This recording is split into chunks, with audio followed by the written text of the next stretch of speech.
AITA for refusing to let my friend stay at my house after she broke my trust. So I, 29F, have a close friend, Maggie, 28F, who I've known for about 10 years. We met in college and hit it off right away. We've been through a lot together, breakups, career changes, family drama, you name it. We're the kind of friends who've always had each other's backs, and I've always thought of her as family. Recently, Maggie's life has taken a bit of a downer. She's been going through a rough patch with her job, and her personal life isn't exactly in great shape either. For the past 6 months, she's been struggling with finances and hasn't been able to find steady work. During this time, she stayed with various friends or rented cheap rooms, but she's been asking me more frequently if she could crash at my place. I always told her I was open to the idea, but the timing just didn't feel right. About a month ago, things reached a tipping point for her. Maggie got into a huge fight with her parents, who have been supporting her financially for years. They finally told her they couldn't keep helping her, which led to a major fallout. I knew how much this was affecting her, so when she asked again if she could stay with me for a while, I agreed, thinking it would be temporary and that she would get her life back on track soon enough. I live in a 2-bedroom apartment, which is plenty of space for one person, but not ideal for having a guest long-term. Still, I want to be a good friend, so I cleared out the guest room and set up a place for her to stay. I told her up front that I'd be happy to have her, but she'd need to respect the house rules and be mindful of my space, especially because I work from home and need quiet during the day. At first, things went smoothly. Maggie was grateful, and we even had a few fun hangouts. We watched movies, cooked dinner together, and chatted late into the night like old times. However, after a couple of weeks, things started to take a turn. I noticed that Maggie was leaving her things all over the apartment, often using my stuff without asking, and not cleaning up after herself. I'm a pretty laid-back person, but it was starting to wear on me. The bigger issue, though, was that Maggie had a habit of bringing people over without giving me a heads up. I'm not one to micromanage my friends, but I prefer a little bit of warning when someone new is coming over, especially when I'm working.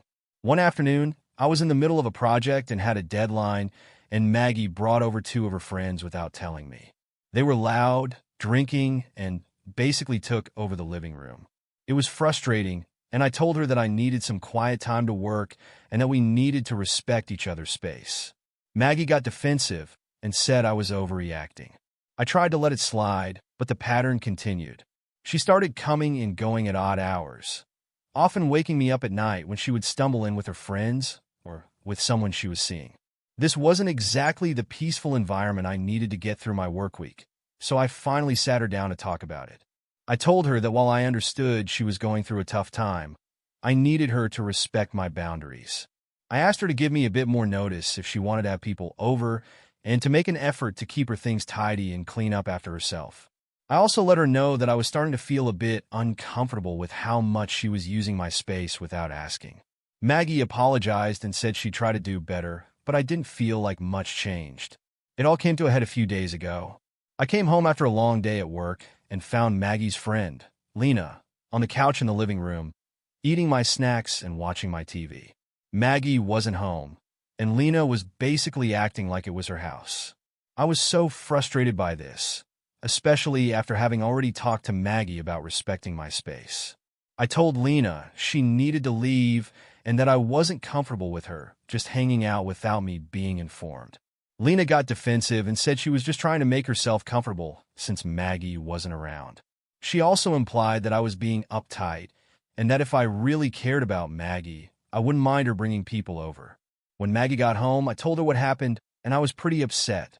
I told her that it had crossed a line, and I didn't feel comfortable continuing to let her stay at my place if she couldn't respect my space. Maggie got really upset and accused me of not being supportive. She said I was abandoning her when she needed me most. I told her I wasn't abandoning her, but that she needed to find another solution if she couldn't respect my boundaries. I reminded her that I had been a good friend and had let her stay here for over a month, but it wasn't fair to expect me to put up with this situation indefinitely. Maggie ended up leaving the apartment in a huff and stayed with another friend that night. The next day, I got a long text from her telling me how hurt she was by my decision. She said she had nowhere else to go and felt completely alone now.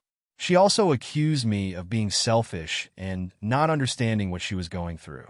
I haven't responded yet because I'm honestly torn. Part of me feels like I was just setting a reasonable boundary, but another part feels guilty because she's in such a tough spot. I know Maggie's struggling, and I don't want to make her life harder, but I also need my own space.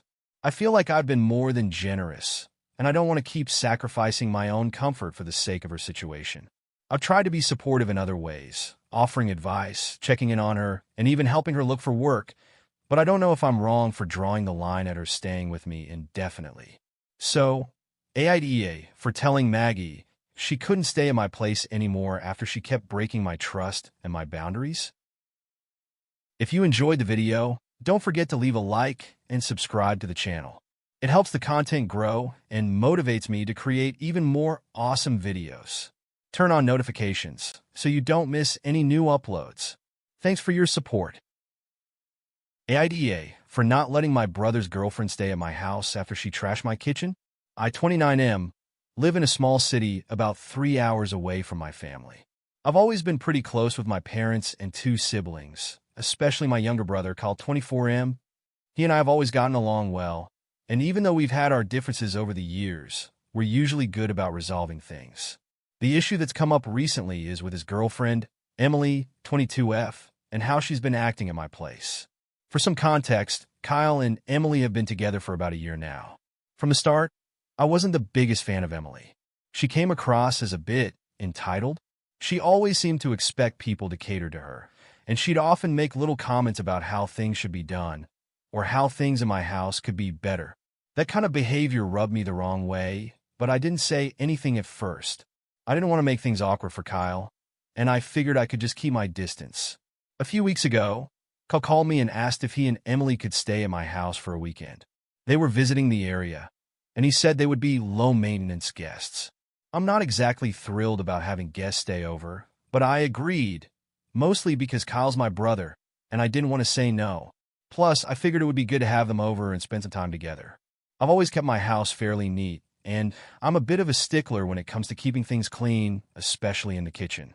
I'm particular about how things are stored and organized. Emily, however, didn't seem to share the same level of consideration for the space. The first day they arrived, things started off fine.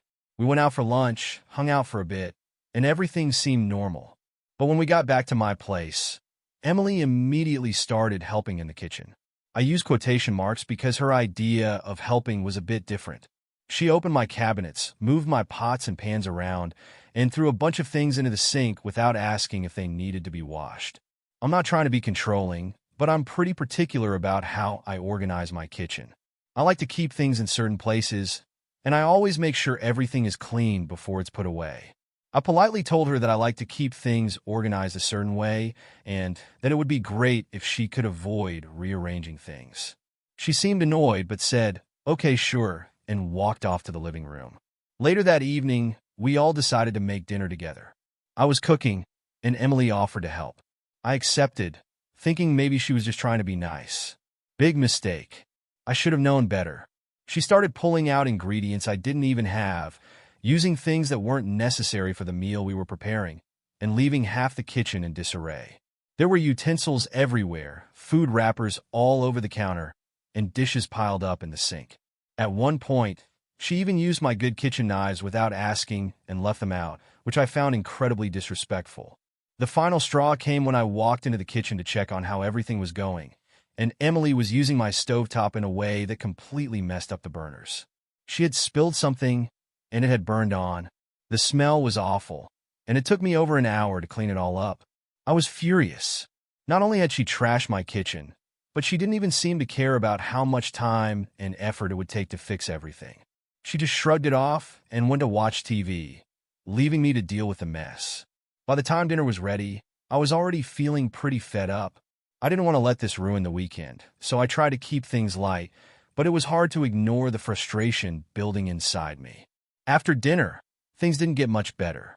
Emily started to complain about how small the bathroom was and how uncomfortable the couch was for sleeping. At one point, she even asked me if I had any better sheets because the ones I had were too rough. I could feel my patience running thin. The next day, I decided I needed a break from the chaos. I told Kyle and Emily that I was going to spend the afternoon out of the house to clear my head. When I returned, I was shocked by the state of my kitchen. Not only had Emily used my cookware again, but she had also left a huge pile of dirty dishes in the sink and on the countertops. The worst part was that some of the things she had used weren't even hers, and she hadn't bothered to clean up after herself. I don't care if you're a guest in someone's home, but if you use someone's things, at least have the decency to clean up afterward. I lost it. I told Kyle that I didn't want Emily using my kitchen anymore, and that she needed to clean up the mess she'd made. Kyle got defensive and said I was overreacting, that she was just trying to help, and that I should be grateful she even offered to cook. I told him that I wasn't asking for a thank you. I just wanted her to respect my space and not destroy it. I said she couldn't stay at my place anymore, and if she was going to keep acting like this, they needed to leave. Kyle tried to argue, but I was firm about it. I told him I loved him, but I was done. He didn't have to agree with me, but I was not going to let someone treat my home like that. Kyle ended up getting upset, and he and Emily left that night.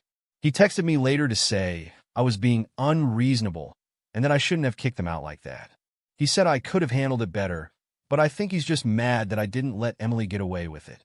He's also been texting me off and on, saying that Emily is really hurt by what happened and that I should apologize to her. Honestly, I don't think I owe her an apology. I'm all for being a good host, but I'm not going to let someone disrespect my home and my belongings just because they're a guest. I've been feeling a little guilty about it, though, especially since it seems like Kyle's siding with her. So, AITA for kicking them out after Emily trashed my kitchen? AITA for refusing to take care of my niece after my sister accused me of stealing her time? I, 32F, have a younger sister, Laura, 27F, who has a 3-year-old daughter named Ava. I've always been really close with Laura, even though we've had our share of differences growing up. However, since she became a mom, things have started to shift a bit. Laura and I have different ideas about parenting, and it's become more noticeable over time. I don't have kids of my own, but I do have a lot of experience caring for children. I used to babysit my cousins and nieces when I was younger, and I've spent plenty of time with friends' kids. I like to think I'm good with children, and I genuinely enjoy spending time with them. I've always made it a point to be involved in Ava's life as well, playing with her, taking her to parks, helping her learn, and just being a positive role model. A few months ago, Laura asked if I could help her out with Ava while she went to a job interview. She explained that her husband was out of town for work, and she didn't have anyone else to watch Ava. I agreed without hesitation. I love spending time with Ava, and I figured it would give Laura a much-needed break. I spent the day with Ava, took her to the zoo, played games, and made sure she was fed and happy. Laura came home, thanked me, and we moved on. Fast forward to a few weeks ago. Laura asked again if I could take care of Ava for a few hours while she ran some errands. This time, she seemed a little more reluctant when asking, but I still said yes because, as I mentioned, I love spending time with Ava. However, when she picked Ava up later that day, things started to feel off. She seemed unusually quiet and distant, and I thought maybe she was just stressed about something else. That night, I got a text from Laura, and I still remember the message word for word. I really need you to stop stealing Ava's time from me. You don't realize how much I miss her, and you keep taking her away from me. I was confused at first, but I thought she might be having a rough time, so I brushed it off. The next few days, though, she didn't really reach out. She seemed distant and upset, which made me uncomfortable. I tried to give her space, but after a week, I reached out and asked if we could talk. When we finally spoke on the phone, Laura opened up about feeling overwhelmed by motherhood. She said that, while she appreciated that I was spending time with Ava, it was hard for her to feel like she was missing out on moments with her daughter. She admitted that because of work and other responsibilities, she wasn't always able to give Ava the attention she wanted to. She said that it felt like I was taking over her time with Ava and that I was the fun aunt who got to do all the fun things with her while she was stuck with the boring stuff. At first, I was really shocked by what she was saying. I wasn't trying to steal her time with Ava. I was just trying to help and spend time with my niece. I told her that I thought she might be overreacting and that I'd never intentionally try to take Ava away from her. I explained that I loved spending time with Ava and that I'd only been trying to help. I also pointed out that Laura was welcome to join us anytime and that I never intended to make her feel left out. But Laura didn't seem convinced. She told me that I needed to stop offering to take Ava off her hands so often, because it was making her feel guilty and inadequate as a mother. She even went as far as to say that I was overstepping and that I should respect her role as Ava's mom. I told her that I wasn't trying to replace her or take her role away, but that I just wanted to help her and give her a break when she needed it. I thought that was fair. After all, I was only trying to ease her burden and give her some time to focus on her own needs. But the more we talked, the more frustrated Laura became. She accused me of not understanding what it's like to be a mom and not realizing how precious the time with Ava was. She said that she didn't need me to rescue her and that I should just let her be a mother. I felt hurt and defensive at that point. I had never thought of myself as someone who was undermining her role as a mother. I thought I was just helping out, but it seemed like Laura didn't see it that way. She insisted that I should take a step back and stop offering to babysit so frequently because it was starting to feel like I was interfering with her family life. The conversation ended with me feeling upset, and Laura didn't reach out after that. I wasn't sure what to do next. I didn't want to make things worse, but I also didn't want to stop spending time with Ava. After all, I love my niece and wanted to be involved in her life. Since then, I've been hesitant to offer to babysit or spend time with Ava. I feel like I'm walking on eggshells, unsure of how Laura will react.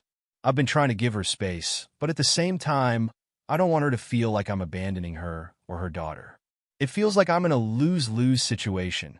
If I offer to take care of Ava, I risk making Laura feel like I'm taking her time away from her. If I don't offer, it feels like I'm abandoning my niece, who I care about deeply. I've been feeling guilty and confused about the whole situation.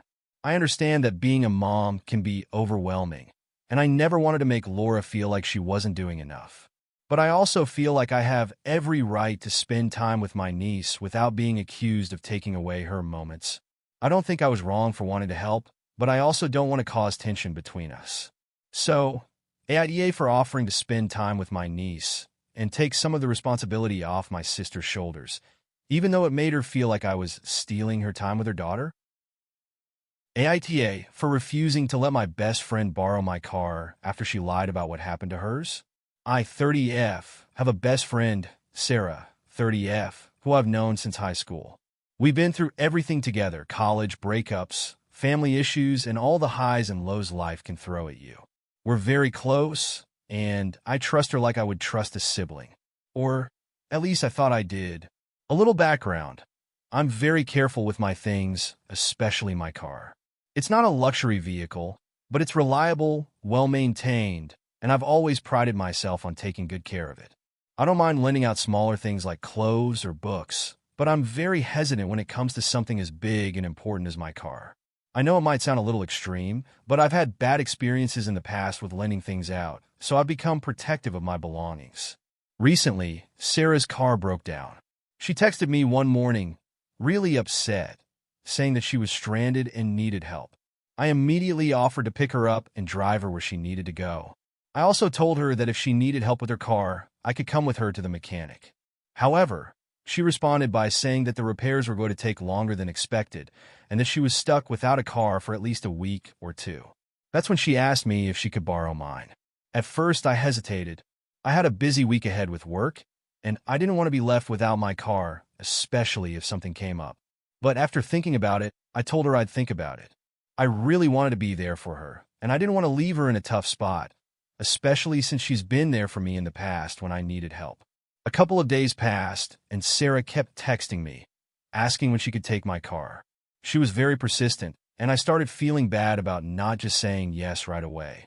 I've helped her out in the past, and I figured this wouldn't be a big deal. After all, I trust her, right? I told her she could borrow it for the weekend, but I gave her some strict rules.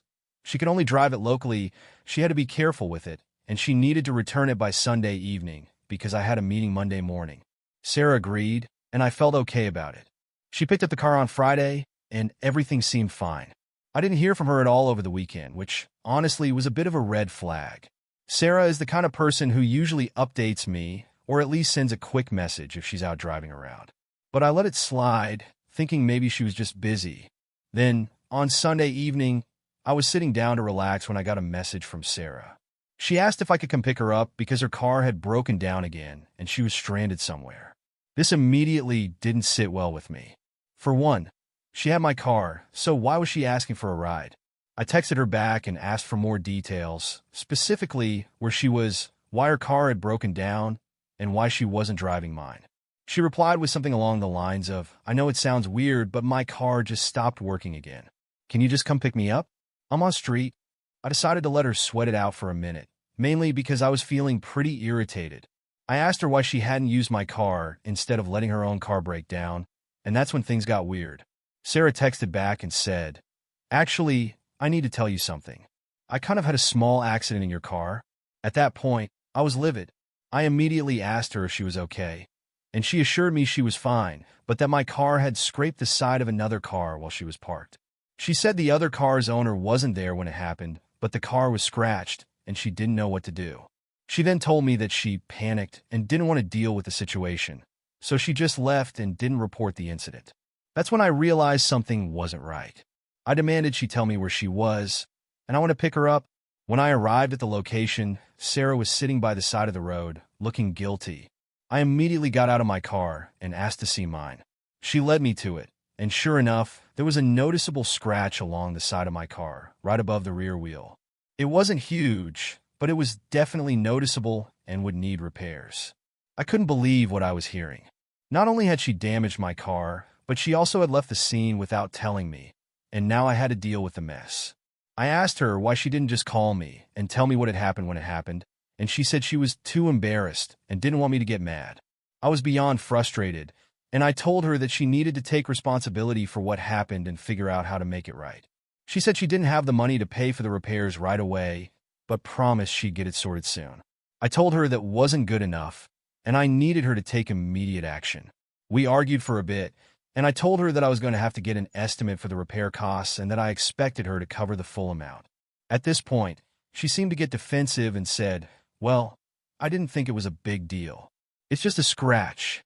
You're acting like I totaled your car or something. It's not like it's a huge thing. This really set me off.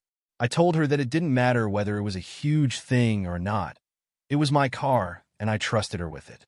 I had given her specific instructions to be careful, and now I had to deal with the consequences of her carelessness. I also told her that I was done letting her borrow anything of mine, and that I didn't feel comfortable with her having my car anymore. She got really upset and started accusing me of being too controlling and not being there for her when she needed help. She said I was making it into a bigger deal than it was, and that I was overreacting. I told her that I wasn't overreacting. I was just asking for basic respect, and I didn't think it was too much to ask for her to take responsibility for damaging my property. After the conversation, we didn't talk much. She sent me a few text messages apologizing, but I was still really hurt by how things had unfolded. The thing is, I've been there for her through so much, and I never imagined she would do something like this. Now, I'm debating whether I was too harsh in not letting her borrow my car again, or if I'm right to set boundaries with her. I understand accidents happen, but I also feel like she took advantage of my trust and didn't own up to it immediately.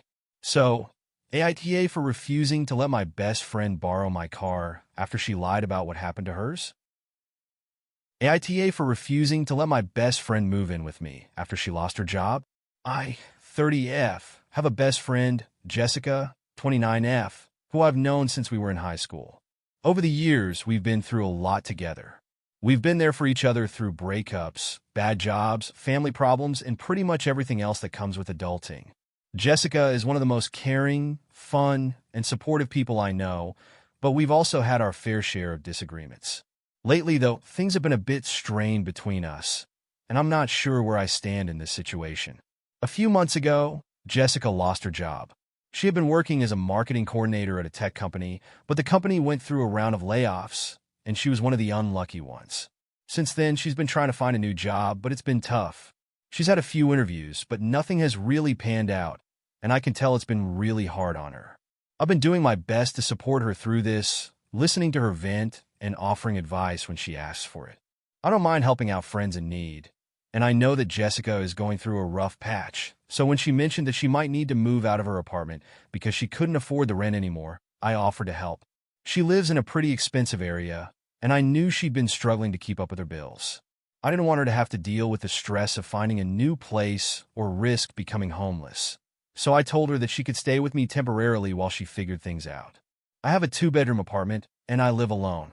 I don't mind having a guest for a while, but I made it clear that I wasn't able to have someone live with me permanently. I told Jessica that she could stay for a couple of months, max, and that she would need to be actively looking for a job and contributing to the household in whatever way she could. She seemed grateful, and we agreed that it would be a temporary arrangement. At first, everything was fine. Jessica moved in, and we fell into a comfortable routine. She took over the 2nd bedroom, and I tried to make sure she felt at home. She would help with cleaning the apartment, cooking dinner occasionally, and we'd watch movies together on the weekends. It felt like old times, and I was happy to have her around, even if it was under stressful circumstances. However, things started to shift about a month into her stay. I noticed that Jessica wasn't really doing much to find a new job. She'd spend most of the day on her phone, scrolling through social media or watching TV. When she did apply to jobs, it seemed half-hearted at best. I tried to encourage her to stay focused and take the job search seriously, but she would brush me off, saying that it was hard to stay motivated when she wasn't getting any calls back. I get it. It's tough to stay positive when you're not hearing back from employers. But as time went on, Jessica started to get more and more comfortable in the situation. She stopped helping around the apartment as much. I'd come home from work to find dishes piled up, the trash not taken out, and laundry left in the dryer. I had to pick up the slack, and it started to feel like I was living with a roommate who wasn't contributing at all. I started talking to her about it, gently at first. I told her that I didn't mind her staying with me, but I needed her to pull her weight in terms of keeping the apartment clean and doing some of the household chores. She apologized and promised she'd do better. But nothing changed. She'd pick up the occasional dish or fold some laundry, but it wasn't enough to make up for the fact that I was the one doing most of the work. Then things took a turn for the worse. Jessica started getting more and more negative about her situation. She complained constantly about how awful the job market was, how everyone else was getting hired but her, and how she couldn't believe she was still unemployed. While I tried to be sympathetic, I also felt like she was starting to wallow in self-pity. It wasn't helping her situation, and it wasn't making her any more appealing to potential employers. I tried to gently encourage her to change her mindset and stay proactive, but she didn't want to hear it. The final straw came when I came home one evening to find that Jessica had invited some friends over without asking me first. I wasn't thrilled about the idea of having guests over, especially since I didn't know them very well. I work from home part-time, so the apartment is my workspace, and I didn't want to be distracted by random people in my living room. When I walked in, there were 5 of her friends sitting on my couch, eating my snacks and drinking wine. I had no idea they were even coming over, and Jessica didn't think to check with me before making plans. I asked her what was going on, and she said, "Oh, I figured it would be fine. We're just having a little get-together." I was beyond frustrated. I told her that it wasn't okay to have people over without clearing it with me first, and that I wasn't comfortable with having so many people in the apartment when I didn't know them. She looked at me like I was overreacting and said, "I'm just trying to have some fun." Okay. It's not like we're doing anything crazy. I ended up spending the evening in my room, trying to ignore the noise, but I was upset. I felt like my space wasn't being respected, and I didn't want to continue living like this. After that, I started to really question whether I had made the right decision by letting her move in. She wasn't being responsible. She wasn't looking for a job seriously, and she was taking advantage of my hospitality. So, I had to make a tough decision. I sat down with Jessica and told her that I needed her to start making some serious changes. I told her that she needed to take her job search more seriously, help out more around the apartment, and respect my boundaries, especially when it came to inviting people over without asking. I also told her that I needed a timeline for her to find a job and move out because I couldn't continue living in this situation. I told her that she couldn't stay indefinitely, and she needed to start planning for her future. Jessica didn't take this well. She said I was being unfair, that she was going through a tough time, and that I should be more supportive. She said that she was grateful for me letting her stay, but she didn't like being treated like she was imposing. She accused me of not understanding how hard it was to be unemployed, and she started crying, saying that I was abandoning her when she needed me most. It was hard to hear, and I felt guilty, but I also knew that I couldn't continue to let her take advantage of me. I needed to stand my ground. So, I told her that I loved her and would always support her, but I couldn't keep enabling her behavior. She left the conversation, saying she needed time to think. It's been a few weeks since that conversation, and Jessica has been distant. I feel like things have changed between us, and I'm not sure where we stand now. I know I was trying to be a good friend, but I also think I've been taken advantage of. So, AITA for refusing to let my best friend move in with me permanently after she lost her job and started taking advantage of my hospitality. AITA for refusing to let my mom have access to my savings account after she asked me to help pay for her bills. I, 28F, am the oldest of 3 siblings. I grew up in a household where money was always tight, and I've had to be very independent since I was young. My mom, 50F, raised us as a single parent, and while we never had the luxury some of my friends had, we made do. My mom did the best she could, and I know she worked hard to provide for us. Still, there were times when I had to step up, whether it was helping with groceries, paying for school supplies, or taking care of things around the house. When I graduated college and got my first job, I was really proud of myself for finally being financially independent. I moved into my own apartment, paid all my bills, and even started saving. I didn't have a lot of savings, just enough to feel secure in case something unexpected happened. I worked hard for it, and I was proud of what I had built for myself. Now, my mom's financial situation has always been a bit up and down. She works as an administrative assistant, but her job doesn't pay much, and she's never been good at managing money. Over the years, she's had to take out loans, use credit cards to cover bills, and sometimes relied on friends and family to help out. I've done what I can to help her in the past, but I've always tried to make sure I don't completely drain myself in the process. A couple of weeks ago, my mom called me, and I could tell something was off. She asked if I could come over to her place to talk. When I got there, she seemed upset, but she didn't immediately tell me what was going on. After some prodding, she finally opened up and told me that she was struggling to pay her bills. Her rent was overdue, and she had some medical expenses she couldn't afford.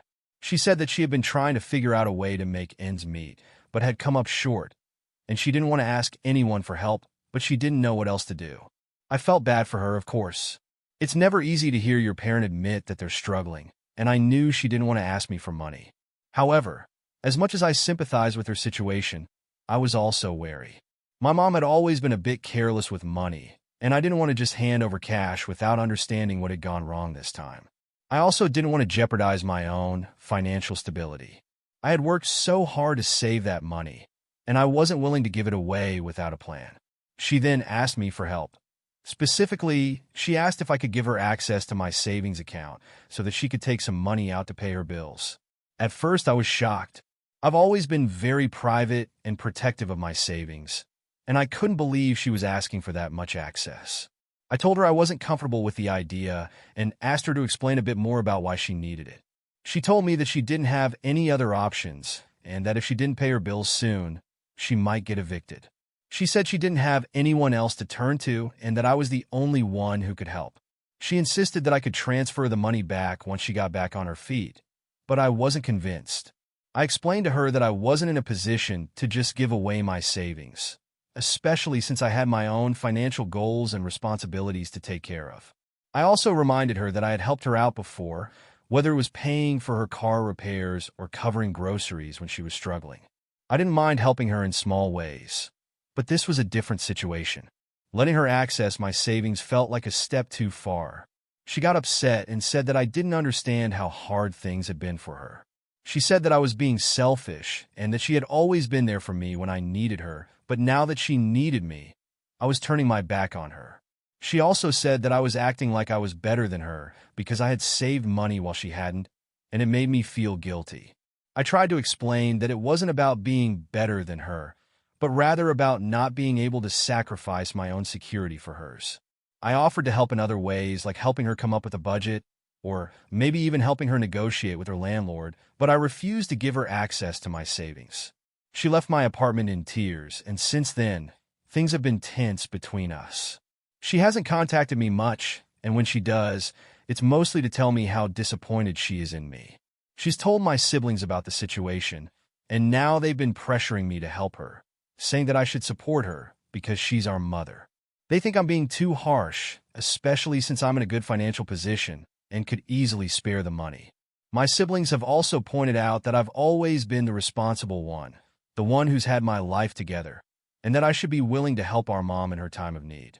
They think I'm being selfish by drawing a line with money and that it's my duty to support her no matter what.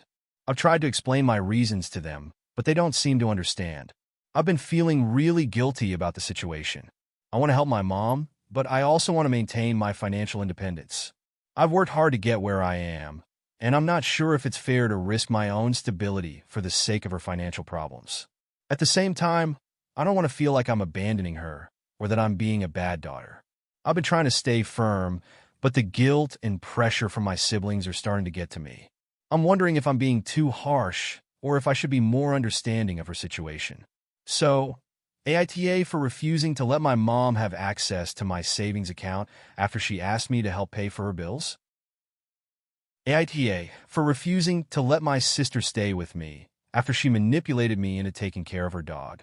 I, 32F, have a sister, Megan, 29F, who is, for lack of a better term, a bit of a mess. She's always been the more chaotic one in the family, constantly jumping from one job to the next, not keeping her relationship stable, and generally avoiding responsibility whenever possible. I love her, of course, but after years of bailing her out of situations, I've come to set firm boundaries when it comes to what I'm willing to do for her. She knows this, and for the most part, she respects it. Recently, Megan reached out to me in a bit of a panic. She told me that her landlord had given her an ultimatum. Either she find a new living situation or her dog had to go. Megan's dog, Charlie, is a very sweet but hyperactive golden retriever who she got a few years ago. I've never been a huge fan of the dog because it can be a lot to handle, but I knew Megan loved him. According to her, the landlord had made multiple complaints about Charlie's behavior. Specifically, he chews things up when left alone and barks nonstop. Megan had tried to resolve the situation, but her landlord wouldn't budge, and now she needed to move out quickly. She had no place to take Charlie, and she asked me if I would take him for a few weeks while she figured things out. At first, I hesitated. I don't have pets myself, and I work long hours, so the thought of adding a dog to my routine stressed me out. But Megan was really upset, saying she had no one else to turn to, and I could tell she was desperate. I've always been there for her in the past, and even though this wasn't something I felt comfortable doing, I agreed, thinking it would be a short-term arrangement. I told her that I wasn't comfortable with Charlie staying for more than a few weeks, as it wasn't fair to my lifestyle, and I wasn't prepared to take on the responsibility of a dog long-term. Megan promised that she'd figure things out within that time frame. I even offered to help her look for places that allowed pets, but she assured me that everything would be fine. Megan dropped Charlie off at my apartment the next day. I'll admit, the dog was sweet, but he was also extremely energetic. I spent the first few days getting used to his needs, walking him multiple times a day, feeding him, and trying to get him settled into my space. I had to rearrange some things in my apartment to accommodate him, and I even had to take a couple of days off work because Charlie had separation anxiety and was tearing up furniture when I left him alone. After about a week, Megan didn't check in much. I sent her a couple of texts asking how things were going with her housing situation, but she was always vague and just told me, "I'm figuring it out." I figured that meant she was still in the process of finding a place, so I kept caring for Charlie as best as I could. The dog was honestly a handful, and I started to get a bit frustrated. He was always barking when I left, chewing on my shoes, and knocking things over, and I felt like my life had become all about him. I was doing everything I could to make sure he was okay, but it was clear that this wasn't a good long-term solution for me. At this point, I started asking Megan when she planned to pick Charlie up. I didn't want to seem harsh, but I was becoming overwhelmed, and I wanted to set a clear expectation that this situation couldn't go on forever. She kept telling me that she was still looking for a place, and that everything was so close to being worked out. Each time I checked in, it felt like things were getting pushed back further and further. After 2 weeks, I reached a breaking point. Charlie had chewed through yet another pair of my shoes, and when I tried to call Megan to discuss the situation, she didn't answer. I sent her a text saying that I needed her to pick up Charlie by the end of the week, as I couldn't keep him any longer. She finally called me back, and she sounded frantic. She told me that she had been looking at apartments but hadn't found anything yet, and she asked if she could keep Charlie with me for another couple of weeks. She promised this would be the last extension. I told her no. I felt like I had already been more than accommodating, and I was at my limit. I explained that it wasn't just about the dog. It was about how this situation was impacting my life. I wasn't comfortable with the idea of Charlie staying with me indefinitely, especially when Megan had repeatedly failed to communicate with me properly and kept delaying the move.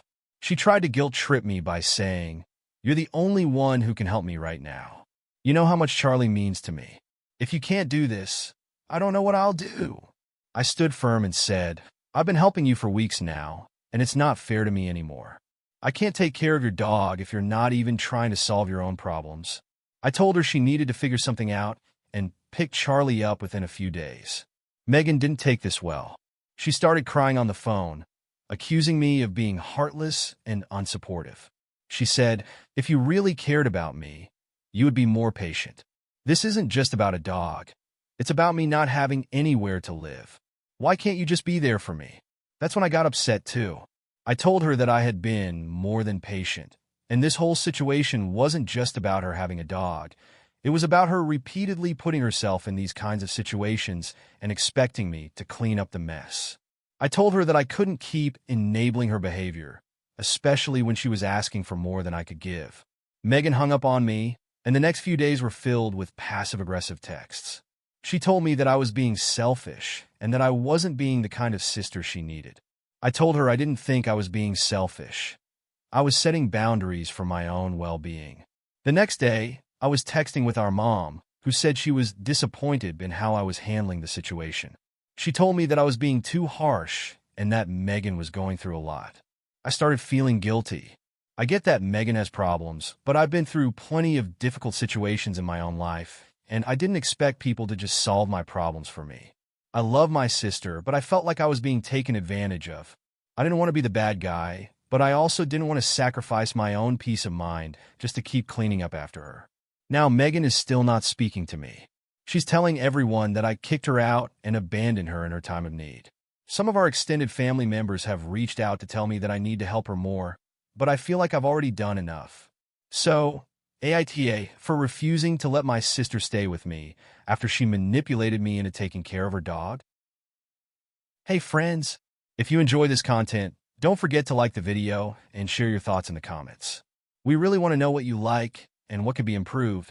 What do you think of the video? Are there any topics you'd like to see in future videos?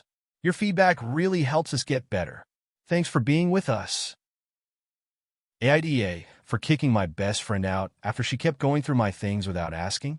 I, 26F, have a best friend, Sarah, 25F, whom I've known since high school. Over the years, we've been through everything together. Breakups, job changes, family drama, and more. I've always considered her like a sister, and we've supported each other through thick and thin. Recently, though, things have taken a weird turn, and I'm not sure if I'm overreacting or if I'm justified in feeling hurt and betrayed. A few months ago, Sarah lost her job. She'd been working as a graphic designer at a marketing agency for a couple of years, but the company went under, and she was left scrambling for new work. She's been having a tough time finding something else, and while I've been sympathetic to her situation, it's been challenging to see her fall into a bit of a rut. For the past few months, she's been staying with me in my 2-bedroom apartment while she looks for a new job and gets her feet back under her. I have no problem helping out a friend in need. In fact, I've been more than happy to let her stay with me, and I've gone out of my way to make her feel comfortable. I set up the 2nd bedroom for her, and we agreed that she would contribute to the rent and utilities when she got a job again, but in the meantime, she wouldn't have to pay rent. I thought this was fair given her situation, and I didn't want her to feel burdened while she was looking for work. However, things started to take a turn a few weeks ago. At first, I noticed little things like Sarah using my shampoo and conditioner without asking, or eating snacks that I'd bought specifically for myself. I brushed it off because, honestly, I was trying to be a good host and didn't want to make her feel uncomfortable. But then it started to escalate. One day, I came home from work and Sarah was sitting on my couch watching TV. She seemed a bit too comfortable, and I noticed that the lock on my bedroom door was slightly ajar. I went to check, and I found that she had been in my room. My personal journals, some old photographs, and a few of my personal items were out of place.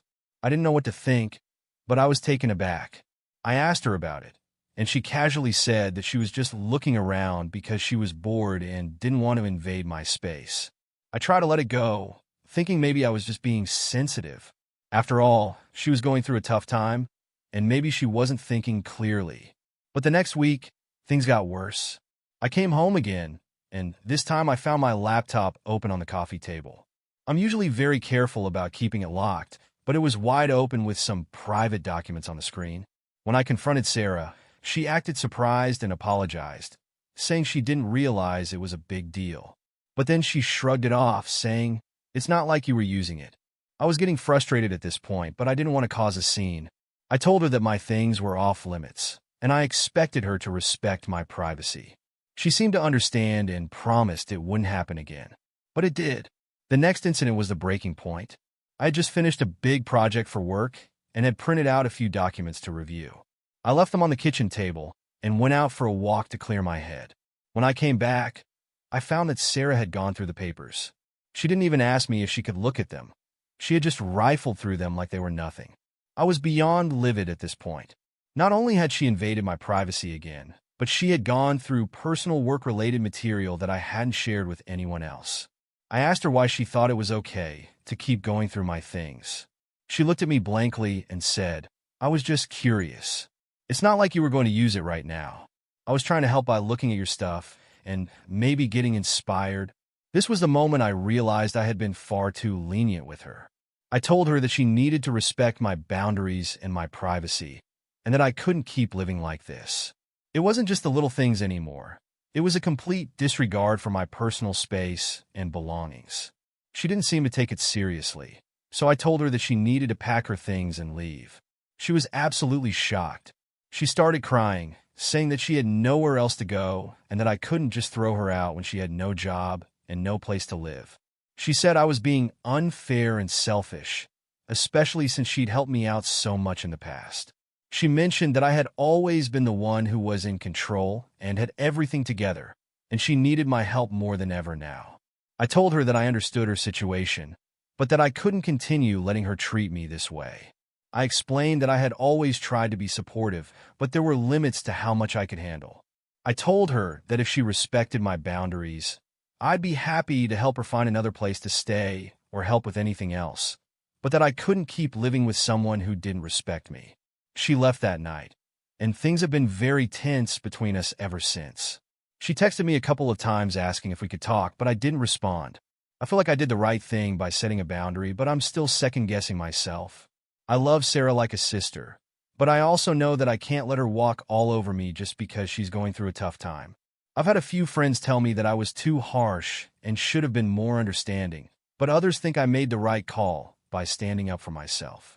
So, AITA for kicking my best friend out after she kept going through my things without asking? AITA for telling my mom I won't visit her anymore if she keeps making passive-aggressive comments about my weight? 28F, have always had a complicated relationship with my mom. Growing up, she was a bit controlling, always emphasizing how important it was to be thin and beautiful. She often made comments about my weight, even though I was a relatively healthy weight for my age. It wasn't until I got older that I realized how much those comments impacted me. I developed a strained relationship with food and my body image, but I've worked hard to overcome it over the years. Despite all of this, my mom and I have managed to maintain a decent relationship.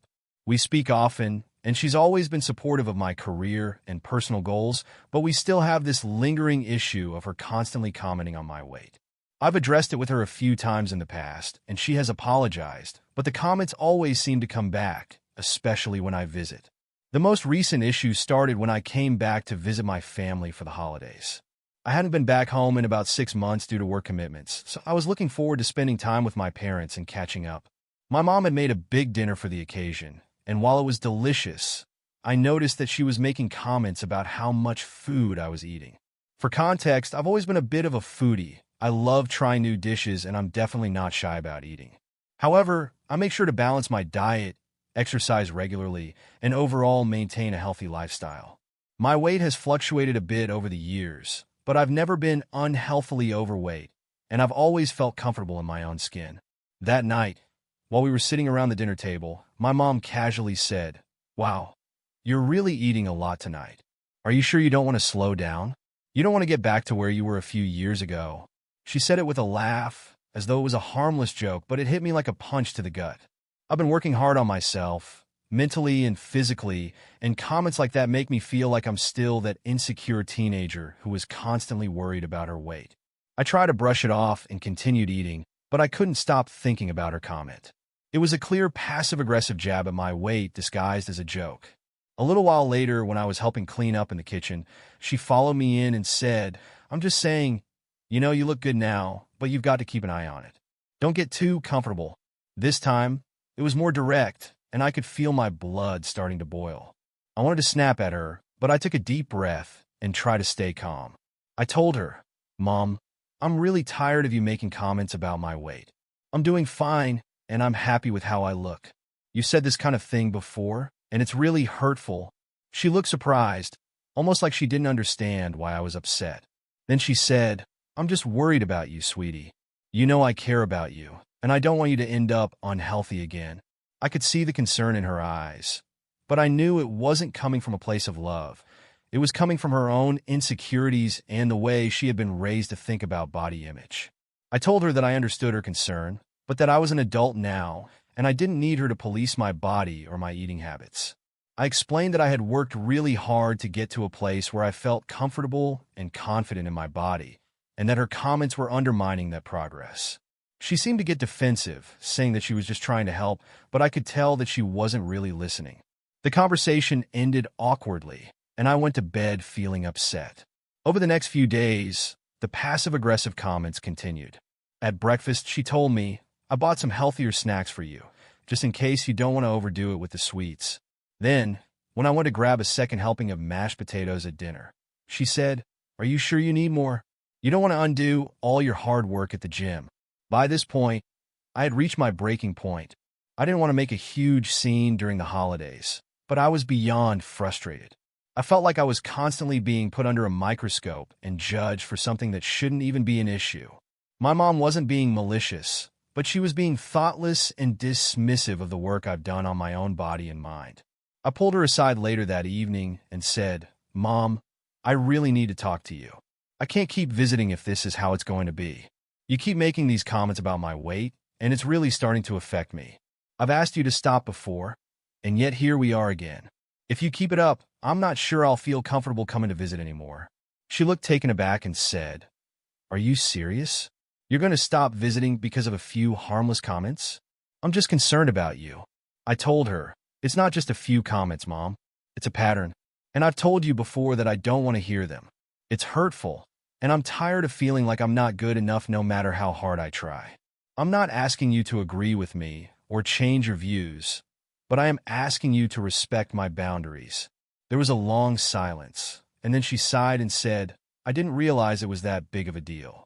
I'm sorry. I didn't mean to hurt you." We had a long conversation after that, and she promised she would try to be more mindful of what she said. She explained that growing up, her own mother was very critical about her weight, and she had internalized a lot of those lessons. While I understood where she was coming from, it still didn't excuse the way she treated me. Since then, things have been a little better, but I still feel uneasy about it. I've been very clear with her that if the comments continue, I'll have to distance myself further. I've been setting stronger boundaries with her in general, and it's been a work in progress. I'm feeling torn, though. On one hand, I know I'm standing up for myself and protecting my mental health.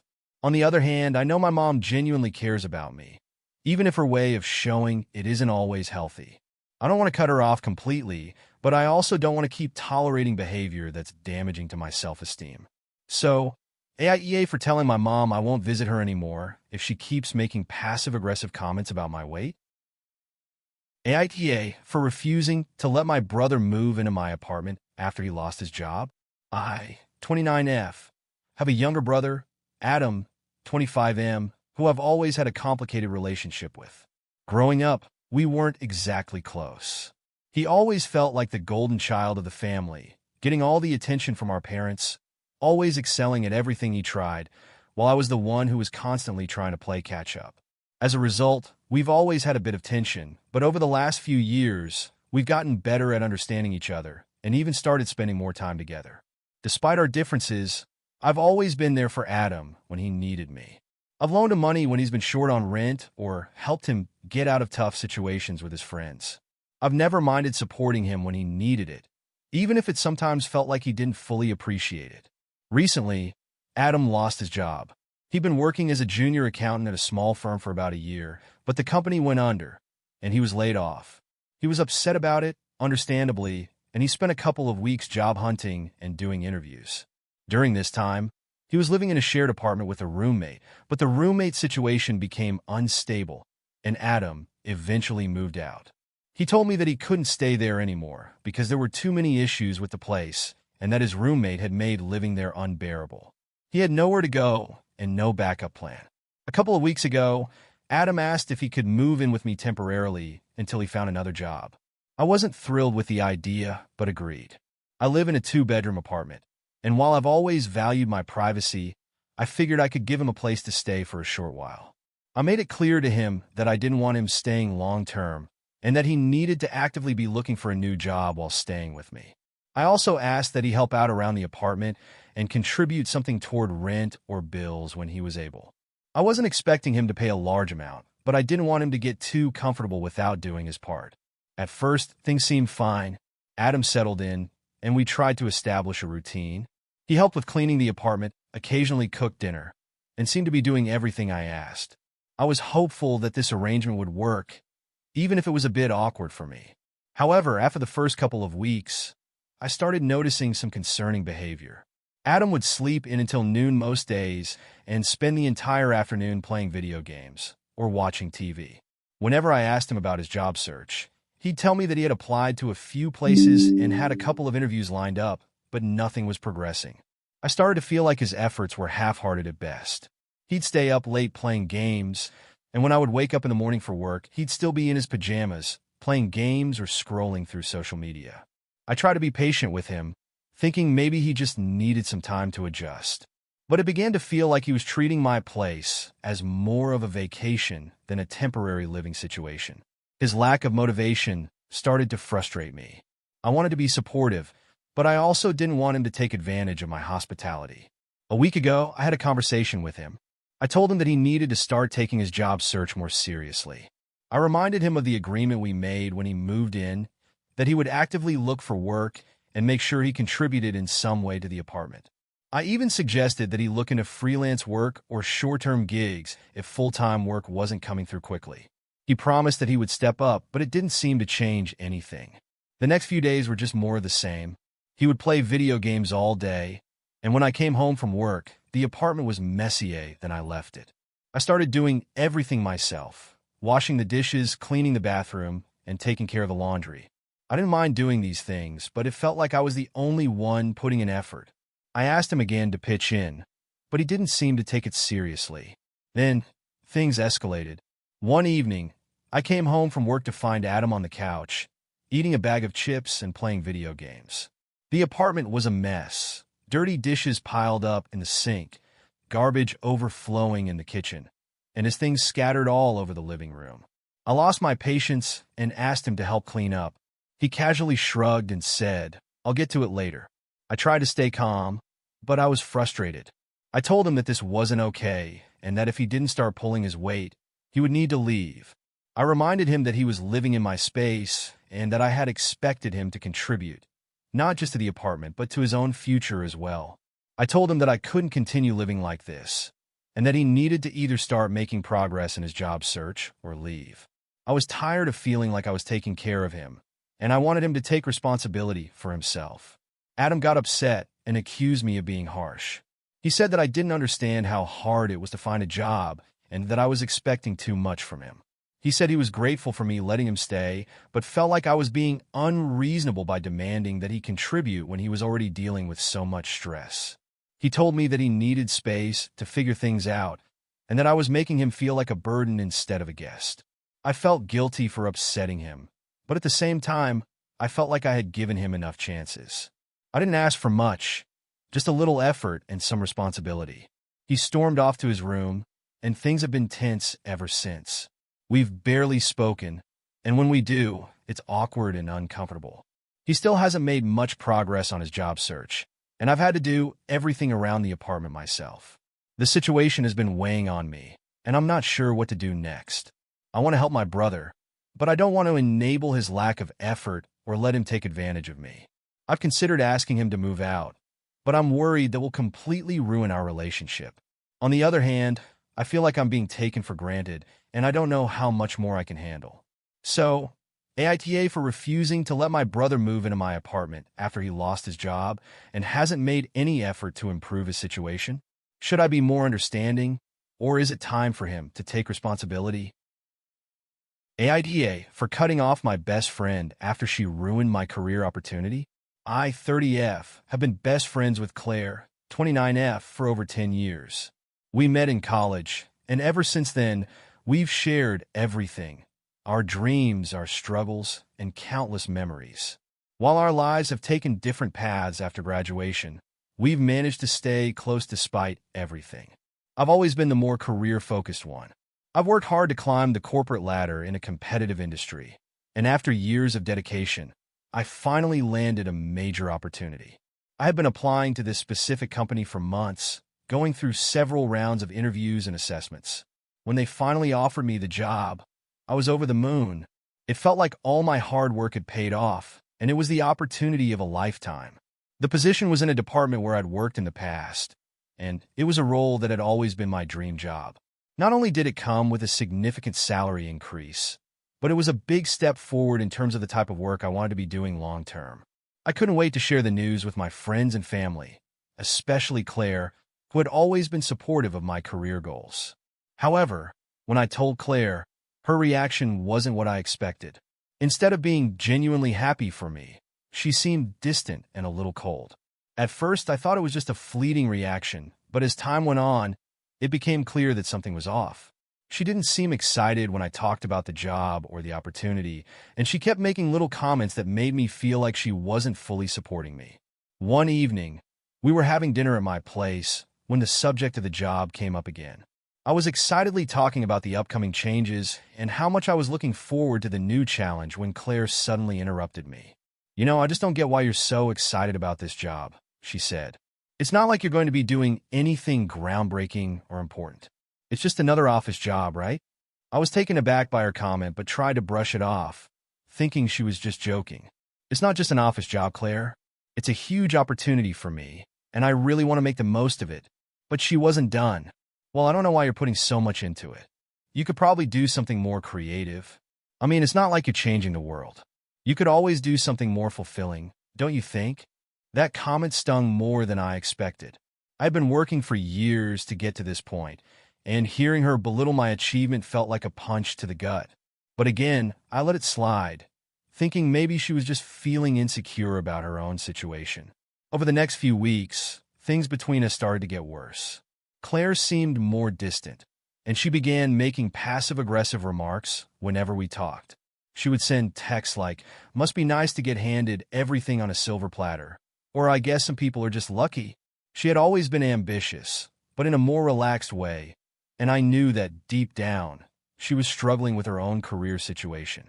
She was still working at a job she hated and hadn't found the type of success I had in the same time frame. I tried to be supportive and encourage her to keep pushing, but it felt like nothing I said helped. I was getting frustrated with her behavior, but I didn't know how to address it without making things worse. Then, the situation took a turn for the worse when the company I was about to join reached out to me for one last pre-employment check. They asked for a reference, and naturally, I asked Claire to provide one. I had known her for years and figured she would say good things about me, considering we were close friends and I trusted her judgment. I didn't think much of it and assumed she would provide a glowing recommendation, as we had worked together on projects in the past. But about a week later, I received a call from the HR department of the company. They told me that there had been some issues with my reference check. The feedback they had received from Claire was unfavorable, and they were now having second thoughts about moving forward with my offer. I was stunned. I asked the HR rep for specifics, and they informed me that Claire had mentioned concerns about my work-life balance, insinuating that I was a workaholic who neglected personal relationships. She also mentioned that I had never been the easiest person to work with. I could not believe what I was hearing. Not only was it untrue, but I felt utterly betrayed by someone I considered my closest friend. I immediately called Claire to confront her, but she didn't answer. I sent her a message, asking if she had really said those things about me, and she responded with a simple, "I didn't think it would matter." I was just being honest. My heart sank. Why would you say something like that? You know how much this job means to me. Why would you sabotage me like this? Her response was cold. I wasn't trying to sabotage you. I just think you need to slow down. You're always so focused on work, and I don't think it's healthy.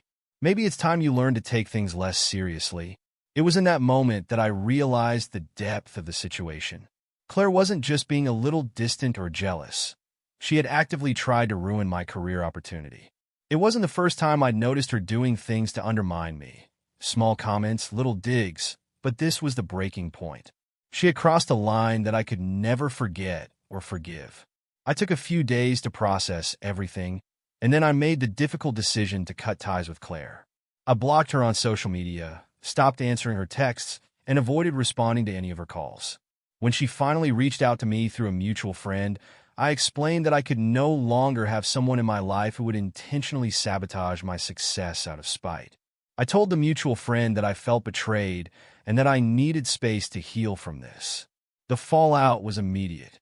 Claire reached out to me multiple times, apologizing profusely and claiming that she didn't mean to hurt me. She said she was just looking out for me and that she never intended to destroy my career. But by then, the damage was done, and I knew I couldn't trust her anymore. My family and some mutual friends have been supportive, but others have told me I'm overreacting. They say that Claire's jealousy was just a momentary lapse in judgment, and that I'm being too harsh by cutting her out of my life. But I don't feel like I'm overreacting. I can't trust someone who would try to ruin my chances for something I've worked so hard for, no matter how much history we have. So, AITA for cutting off my best friend after she sabotaged my career opportunity. AITA for refusing to take care of my sister's dog while she's away, even though she asked me to. I, 31F, have a sister, Hannah, 28F, who I've always been close to. We grew up together, sharing a lot of the same experiences, and over the years, we've supported each other through a lot. But recently, I've been finding it increasingly difficult to deal with some of her requests, especially when it comes to her dog, Bella. Hannah got Bella, a 3-year-old border collie, 2 years ago. Bella's a sweet dog, but she's also very high energy. Hannah works full-time, so she often asks me to take care of Bella when she goes on vacations or trips. I've done this for her a few times, and while I love Bella, it's always been a lot to manage. I work full-time too, and having a dog in my house for extended periods of time is stressful. I've had to rearrange my schedule, miss out on plans, and even take time off from work to accommodate Bella's needs. I've done it because I love my sister and want to help, but it's never been easy, and I've always told her that I'd prefer if she could make other arrangements next time. Last month, Hannah informed me that she was going on a week-long vacation with her boyfriend, and she asked me to watch Bella for her while she was away. I didn't want to do it, especially since I had some important work projects to focus on, and I'd already agreed to help out with her dog several times before. I told her that I wasn't able to take care of Bella this time, and that she would need to find a dog sitter or a kennel. I was firm, explaining that I just couldn't handle the extra responsibility at the moment, and that I needed a break. Hannah was upset when I said no. She said she didn't have any other options, and that it was really important to her to go on this trip. She said, "I know you've watched Bella before, and I'd really appreciate it if you could do it again. I don't want to leave her with just anyone. I understand that she's attached to Bella and wants the best for her, but I felt like I had already done more than enough, and I just couldn't do it anymore." I suggested that she ask a friend of hers, someone who loves dogs but doesn't have one of their own, to watch Bella instead. I even offered to help her find a professional dog sitter or a good boarding facility in the area. But she kept insisting that no one else would be as good as me with Bella. She even said that she would feel guilty leaving Bella with someone who wasn't me because I'd always been so good with her. She tried to guilt-trip me into saying yes, which didn't sit well with me. It felt like she was ignoring my boundaries and trying to manipulate me into doing something I didn't want to do. Eventually, after a few days of back and forth, I still stuck to my decision and told her I wasn't going to watch Bella. Hannah got really upset, saying that I was being selfish and that I should prioritize her and her happiness. She told me that I should understand how much this trip meant to her and that I was making her feel awful by refusing to help. She said, "I don't understand why you're doing this to me. I've always helped you when you needed it." I tried to explain that this wasn't about not helping her. It was about my own well-being and not being able to handle the responsibility of caring for a dog right now. I told her that I was under a lot of stress at work and in my personal life, and I just couldn't take on any more commitments. I even told her that I felt like I had already been doing her a huge favor every time I watched Bella, and that I didn't want to keep saying yes when it was becoming too much for me. After our conversation, things got tense between us. She kept sending me messages, asking if I had changed my mind. She told me I was being dramatic and that I should just suck it up and help her out one more time. I felt like I was being bombarded with guilt, and I started to feel really bad about sticking to my boundaries. But deep down, I knew I was making the right choice for myself. Eventually, the trip came and went, and Hannah managed to find a dog sitter. I didn't hear much from her while she was away, but when she came back, she didn't reach out to me immediately. When we did finally talk, it was awkward. She thanked me for giving her such a hard time and told me that she felt like I had abandoned her. She said that she was really hurt by my refusal to help and that it was hard for her to get over it. She said she understood I was busy, but that I should have made an exception for her, given that we've always been there for each other. I understand that she was frustrated and disappointed, but I feel like I shouldn't have to sacrifice my own mental health and peace of mind just to make her happy. I want to be there for her, but I also need to take care of myself, and I don't think that's selfish. We've had this kind of dynamic in the past where I'm expected to always say yes, no matter what, and I don't think that's healthy for either of us. I told her that I wasn't going to keep saying yes when I didn't feel comfortable doing it, and that it wasn't fair for her to guilt-trip me into helping. She's still upset with me, and we haven't been as close since the incident. She's mentioned that she's disappointed in me and that I've let her down, but at the same time, she hasn't apologized for the way she treated me or for ignoring my boundaries. I don't want to lose my sister over this, but I'm not sure if I was too harsh by refusing to help her this time. So, AITA for refusing to take care of my sister's dog while she was away, even though she asked me to.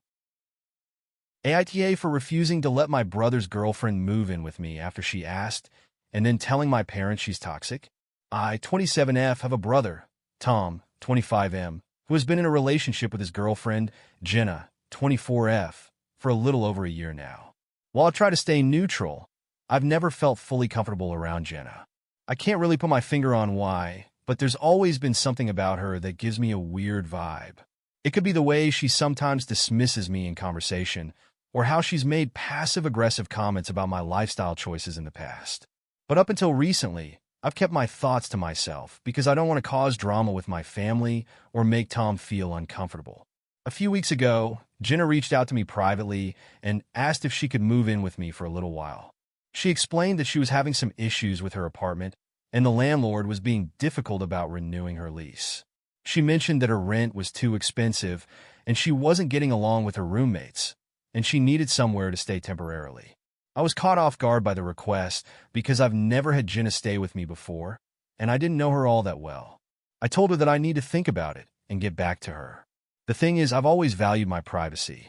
I live alone in a small apartment, and while I'm close with my family, I'm not a huge fan of having people stay at my place unless it's for a very specific reason. I also knew that if I said yes to her moving in, it would likely be a long-term situation because she seemed like the type to not want to go back to her own place once she settled in. After some thought, I decided I wasn't comfortable with the idea. I don't know what it is about Jenna, but she's always rubbed me the wrong way. I couldn't shake the feeling that having her in my space would make me uncomfortable. Plus, I wasn't sure how Tom would react to her living in my apartment.